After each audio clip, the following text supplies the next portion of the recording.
তিনি ভাই বোন, আপনাকে সতর্ক করছিলাম। রাসূল সাল্লাল্লাহু আলাইহি ওয়াসাল্লাম বলেন, মান সামিয়ামান ফি সাবিলিল্লাহ, কেউ যদি আল্লাহকে সন্তুষ্ট করার জন্য একদিন সিয়াম থাকে, বিনিময় জান্নাত। তিনি বলেন, মান সামা রমাজানা, কেউ যদি রমাজান মাসের সিয়াম থাকে আল্লাহকে সন্তুষ্ট করার জন্য ঈমান সহকারে, তার সব পাপ ক্ষমা করা হয়েছে।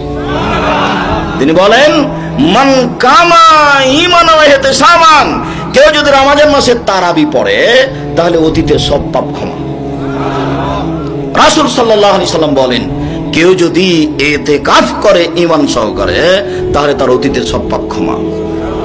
রমজান মাস আসলে আকাশের সব দরজা খোলা। রমজান মাস 3 ভাগে ভাগ করা হবে, এটা ভুল। পুরো মাসই দয়া, পুরো মাসই ক্ষমা, পুরো মাসই রহমত, খালি নেকি লুটে নেন।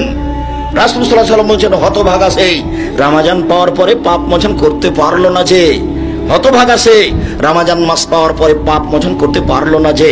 রমজান চলে আসছে, প্রস্তুতি নেন, কাজ কম করতে হবে।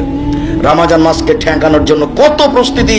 যদি আপনি 20 প্রকারের ইফতারির ব্যবস্থা করেন তাহলে যে বিক্রি করেছে তাকে প্রস্তুতি নিতে হবে, তাহলে যে তৈরি করছে তাকে প্রস্তুতি নিতে হবে। আপনি যেহেতু 20-30 আইটেম করেছেন ইফতারির, আবার আপনি রমজান মাসে 3 জোড়া 4 জোড়া কাপড় নেবেন, স্যান্ডেল নেবেন, তাহলে দর্জিকে সাপ্লাই দিতে হবে, ব্যবসাকে সাপ্লাই দিতে হবে। রমজান মাসে কাজ কমিয়ে দিয়ে ইবাদত করতে হবে। কিন্তু মানুষ 11 মাসে যা ব্যবসা করেছে তা রমজানে করবে, তাহলে ইবাদত করবে কি দিয়ে? মানুষ যারা ব্যবসায়ী তারা জনগণের প্রয়োজন মিটাই, আর জনগণ বলছে যে আমার তো প্রয়োজন আছে, 30 আইটেম আমার ইফতারি লাগবে।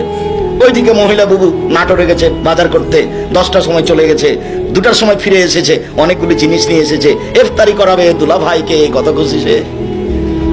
বন্ধু বান্ধবকে ইফতারি করাবে, তার নাম রোজা। এরা কেউ সিয়াম থাকে না, এরা কি থাকে?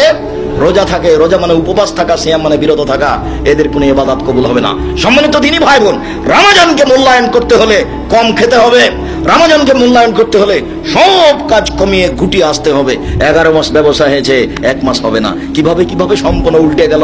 11 মাস ব্যবসা হলো না, শুধু মাস রমজান ব্যবসার জন্য থাকলো। সবাই প্রস্তুতি। যে চানাচুর বিক্রি করছে সেও প্রস্তুত, যে কাপড় বিক্রি করছে সেও প্রস্তুত, যে দর্জি সেও বলছে যে 11 মাস যত কর্মচারী থেকেছে রমজান মাসে কত কর্মচারী তার চেয়ে 2 গুণ 5 গুণ থাকবে না। সবাই ব্যস্ত, তাহলে ইবাদত করবে কে?